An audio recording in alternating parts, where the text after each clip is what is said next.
परिचय। शर्मिला, जैसा कि हम पहले ही चर्चा कर चुके हैं कि स्थल पर उगने वाले पादप निम्न में विभाजित हैं: थैलोफाइटा, ब्रायोफाइटा, ट्रैकियोफाइटा। क्या तुम्हें पता है ट्रैकियोफाइटा में संवहनी पादप शामिल होते हैं? हाँ, ये संवहनी पादप हैं टेरिडोफाइट, जिम्नोस्पर्म और एंजियोस्पर्म। हम टेरिडोफाइट के बारे में पहले ही चर्चा कर चुके हैं। अब हम जिम्नोस्पर्म यानी अनावृत बीजी और एंजियोस्पर्म यानी आवृत बीजी का अध्ययन करने जा रहे हैं।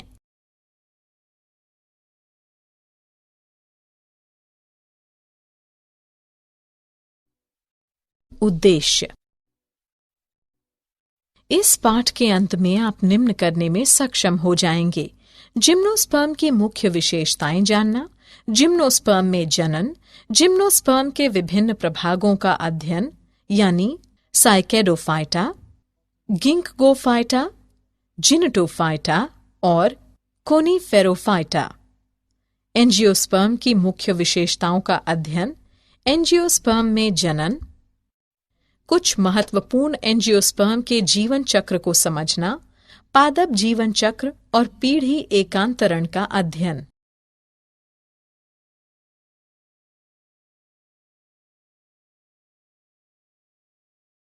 जिम्नोस्पर्म।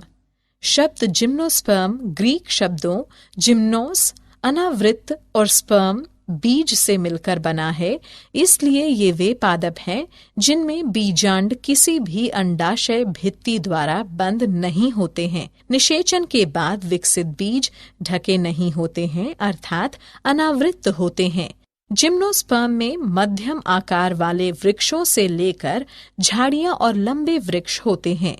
विशाल रेडवुड वृक्ष सिकुआ सबसे लंबी वृक्ष प्रजातियों में से एक है।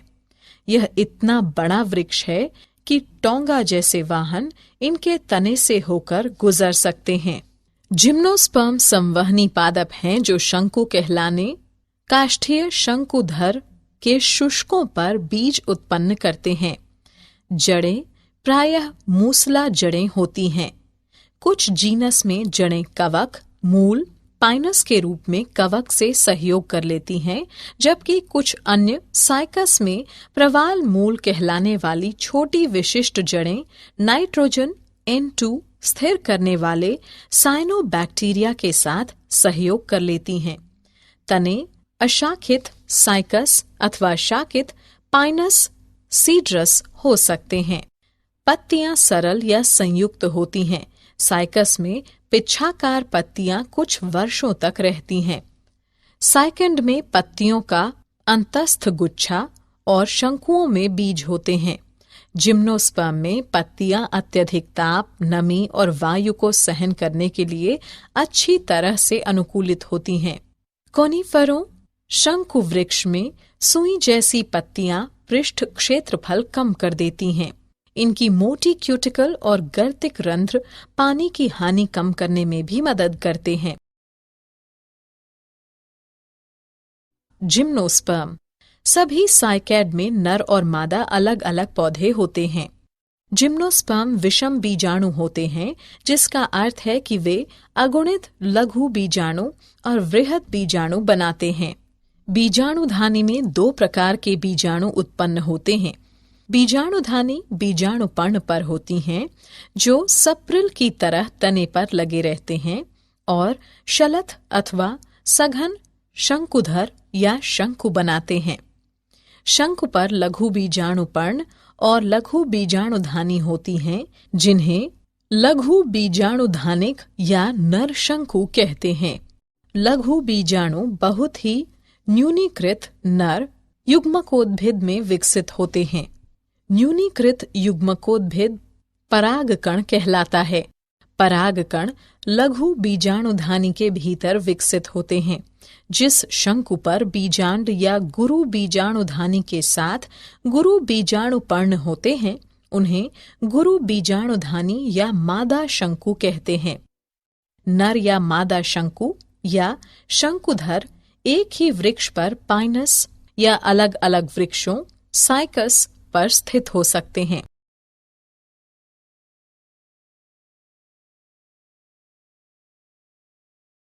जिम्नोस्पर्म जनन। गुरु बीजाणु मात्र कोशिका बीजांडकाय की एक कोशिका से विभेदित हो जाती है। बीजांडकाय एक अस्तर द्वारा सुरक्षित रहता है और यह सघन संरचना बीजांड कहलाती है। बीजांड गुरु बीजाणु पर्ण पर होते हैं जो एक गुच्छा बनाकर मादा शंकु बनाते हैं। गुरु बीजाणु मात्र कोशिका अर्धसूत्री विभाजन करके 4 गुरु बीजाणु बनाती हैं। एक गुरु बीजाणु एक बहुकोशिकीय मादा युग्मकोद्भिद में विकसित होता है, जिसमें 2 या 2 से अधिक स्त्रीधानी या मादा जनन अंग होते हैं। जिम्नोस्पर्म में नर और मादा युग्मकोद्भिद का स्वतंत्र अस्तित्व नहीं होता है। वे बीजाणु उद्भिद पर बीजाणुधानी के भीतर ही रहते हैं। परागकण लघु बीजाणुधानी से बाहर निकलते हैं। ये गुरु बीजाणु पर्ण पर स्थित बीजांड के छिद्र तक हवा द्वारा ले जाए जाते हैं। पराग नली में नर युग्मक होते हैं और यह पराग नली बीजांड में स्त्रीधानी की ओर जाती है और स्त्रीधानी के मुख के पास अपने अवयव यानी शुक्राणु छोड़ देती है। निषेचन के पश्चात युग्मनज एक भ्रूण में विकसित होता है और बीजांड से बीज बनते हैं।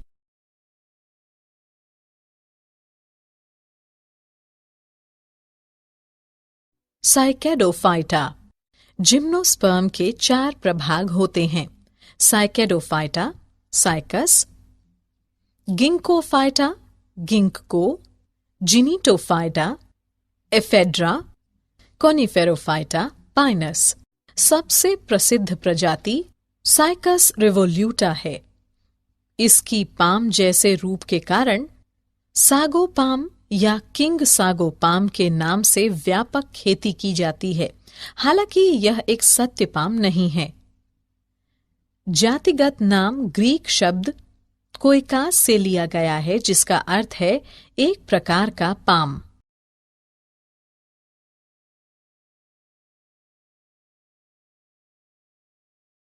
गिंकगोफाइटा।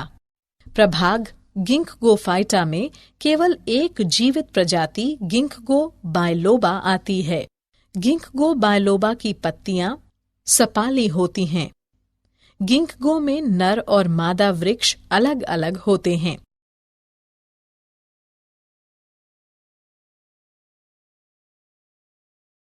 जिनीटोफाइटा। प्रभाग जिनीटोफाइटा में 3 वंश आते हैं। जिनिटम, एफेड्रा, वेलवेट सचिया।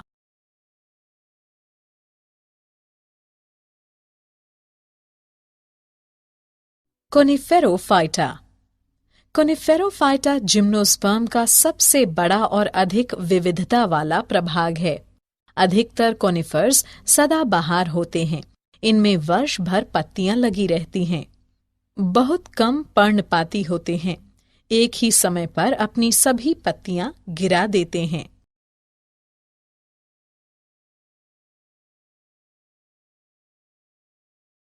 एंजियोस्पर्म आवृत्त बीजी। वनस्पति जगत में एंजियोस्पर्म अथवा पुष्पी पादप सबसे बड़ा, प्रमुख और आर्थिक रूप से सबसे महत्वपूर्ण वर्ग बनाते हैं। इनमें वृक्ष, झाड़ियां, लताएं और शाक आते हैं, जो लगभग सभी प्रकार के वातावरण के लिए अनुकूलित हैं। ये मुख्य रूप से स्थलीय पादप हैं, लेकिन कुछ जलोद्भिद जैसे हाइड्रिला, वाटर लिली आदि गौण रूप से जल में और जोस्टेरा, ईलग्रास जैसे समुद्री जल में भी पाए जाते हैं। अनेक एंजियोस्पर्म मरुद्भिद होते हैं, जैसे कि नागफनी। कुछ एंजियोस्पर्म अधिपादप बन गए, जैसे आर्किड, या परजीवी जैसे कसकुटा। संवहनी पादप वे पादप होते हैं जिनमें पादपों तक ऊपर जल ले जाने और पादपों के भागों तक नीचे भोजन पहुंचाने के लिए नलिकाएं होती हैं। अमेरिकन डॉगवुड, गुलाब, गुड़हल आदि एंजियोस्पर्म सामान्य रूप से पुष्पी पादप कहलाते हैं। इन पादपों में परागकण और बीजांड पुष्प कहलाने वाली विशिष्ट संरचना में विकसित होते हैं। एंजियोस्पर्म में बीज फलों द्वारा परिबद्ध होते हैं। एंजियोस्पर्म पादपों का सबसे बड़ा समूह है। इनके वासस्थान बहुत व्यापक हैं। इनका आकार सूक्ष्मदर्शी वुल्फिया से लेकर सबसे ऊंचे वृक्ष यूकेलिप्टस 100 मीटर से अधिक तक होता है। एंजियोस्पर्म से भोजन, चारा, ईंधन, औषधियां तथा अनेक अन्य दूसरे आर्थिक महत्व के उत्पाद प्राप्त होते हैं।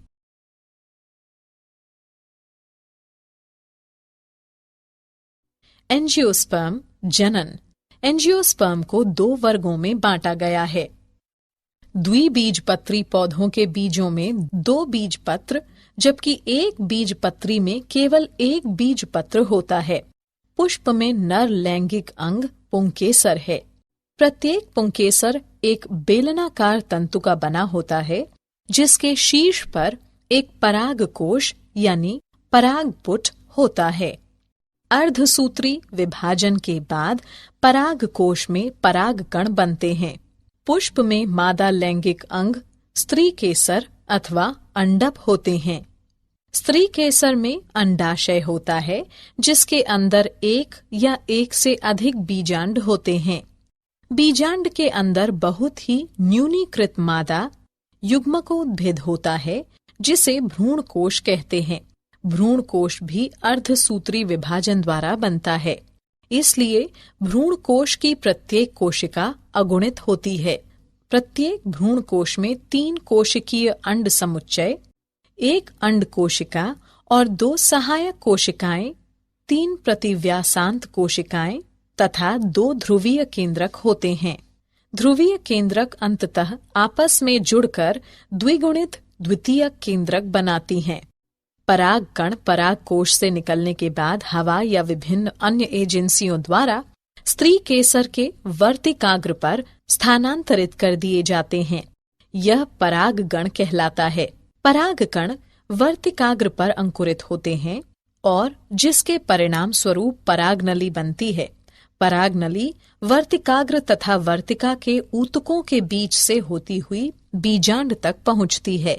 परागनली भ्रूण कोश में प्रवेश करती है, जहां 2 नर युग्मक मुक्त होते हैं। इनमें से एक नर युग्मक अंड कोशिका के साथ संलयन करके एक युग्मनज यानी युग्मक संलयन बनाती है। दूसरा नर युग्मक द्विगुणित द्वितीयक केंद्रक के साथ संलयन करके त्रिगुणित प्राथमिक भ्रूण पोष केंद्रक बनाती है। 2 संलयन के कारण यह घटना द्विनिषेचन कहलाती है। यह एंजियोस्पर्म का अद्वितीय गुण है। युग्मनज 1 या 2 बीजपत्र के साथ एक भ्रूण में विकसित हो जाता है और प्राथमिक भ्रूण पोष केंद्रक भ्रूण पोष में विकसित हो जाता है, जो विकसित हो रहे भ्रूण को पोषण प्रदान करता है। सहायक कोशिकाएं और प्रतिव्यासांत निषेचन के बाद लुप्त हो जाती हैं। इस घटना के दौरान बीजांड बीज में विकसित हो जाते हैं और अंडाशय फल में विकसित हो जाते हैं।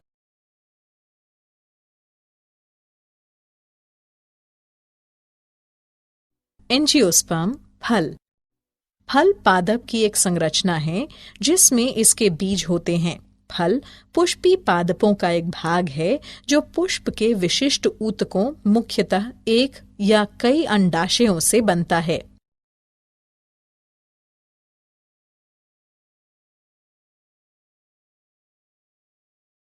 एंजियोस्पर्म बीज और बीज प्रकीर्णन।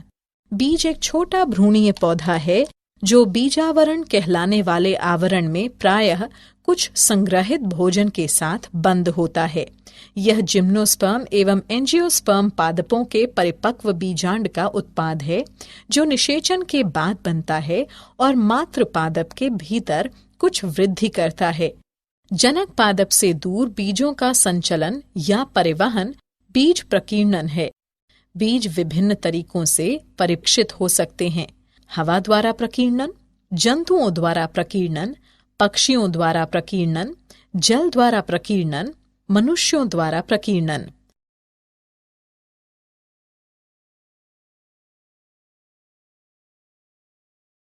पादप जीवन चक्र। पीढ़ी एकांतरण। पादपों की दोनों अगुणित और द्विगुणित कोशिकाएं सूत्री विभाजन यानी माइटोसिस द्वारा विभक्त हो सकती हैं। इसके कारण विभिन्न पादपकाय अगुणित तथा द्विगुणित बनते हैं।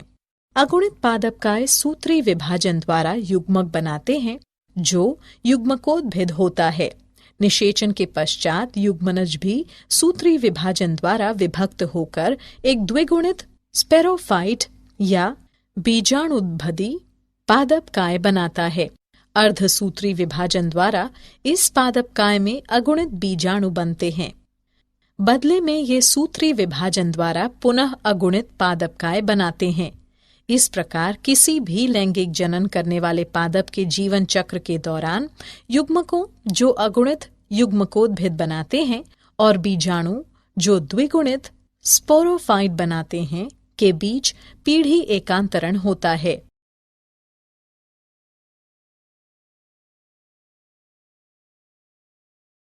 पीढ़ी एकांतरण अगुणितक जीवन चक्र। विभिन्न पादप समूहों में अलग अलग पीढ़ी एकांतरण पैटर्न पाया जाता है। अगुणितक जीवन चक्र में बीजाणु उद्भिद संतति में केवल एक कोशिकीय युग्मनज होता है। उसमें कोई मुक्त जीवी स्पोरोफाइट नहीं होता है। युग्मनज में मियोसिस विभाजन होता है जिससे अगुणित बीजाणु बनते हैं। अगुणित बीजाणु में माइटोसिस विभाजन द्वारा युग्मकोद्भिद बनता है। ऐसे पादपों में प्रभावी प्रकाश संश्लेषी अवस्था मुक्तजीवी युग्मकोद्भिद होती है। उदाहरण वॉल्वॉक्स, स्पायरोगायरा और क्लेमाइडोमोनास की कुछ स्पीशीज में इस प्रकार का पैटर्न होता है।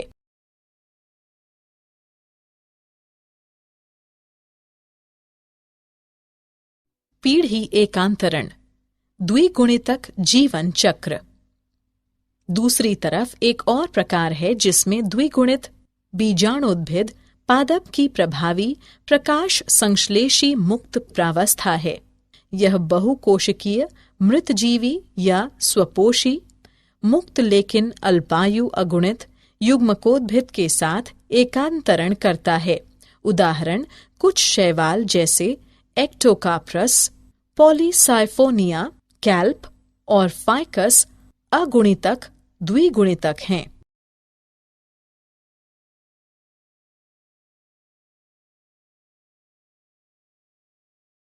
पीढ़ी एकांतरण अगुणितक द्विगुणितक जीवन चक्र। प्रभावी मुक्त प्रकाश संश्लेषी थैलसाब अथवा सीधी अवस्था अगुणितक युग्मकोद्भिद में होती है और यह जुड़े रहने और पोषण के लिए पूर्ण अथवा आंशिक रूप से युग्मकोद्भिद पर निर्भर अल्पजीवी बहुकोशिकीय बीजाणुद्भिद के साथ एकांतरण करता है। युग्मोद्भिद प्रवस्था एक कोशिकीय से लेकर कुछ कोशिकीय अगुणित होती है। उदाहरण सभी बीज वाले पौधे अर्थात जिम्नोस्पर्म और एंजियोस्पर्म में यह पैटर्न होता है।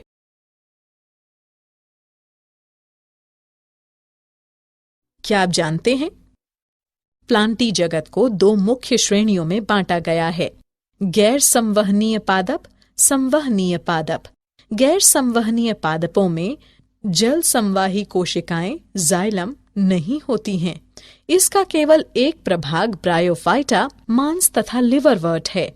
संवहनी पादप जाइलम ऊतक, वास्तविक जड़, तने और पत्तियां इसमें शामिल हैं। टेरिडोफाइटा, जिम्नोस्पर्म तथा एंजियोस्पर्म। इन प्रभागों को प्रायः प्रभाग ट्रैकियोफाइटा में रखा जाता है। द्विनिषेचन की खोज एक शताब्दी से भी पहले सर्जियस नावास्चन द्वारा सेंट पीटर्सबर्ग, रूस में की गई थी।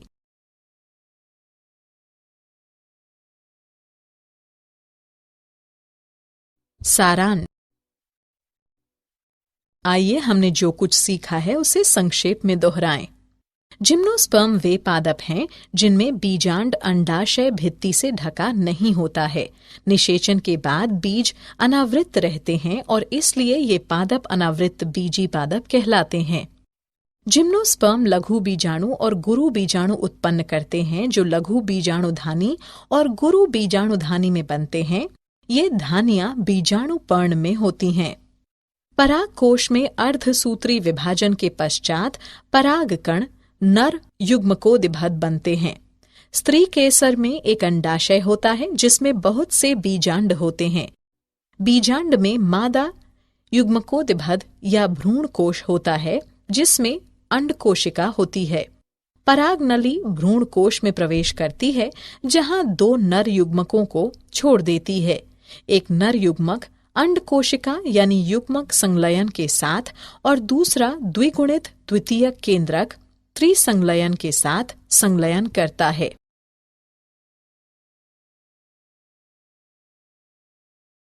दो संलयन की यह घटना द्विनिषेचन कहलाती है और यह एंजियोस्पर्म का अद्वितीय गुण है। एंजियोस्पर्म में नर लैंगिक अंग पुंकेसर और मादा लैंगिक अंग स्त्री केसर एक ही पुष्प में होते हैं।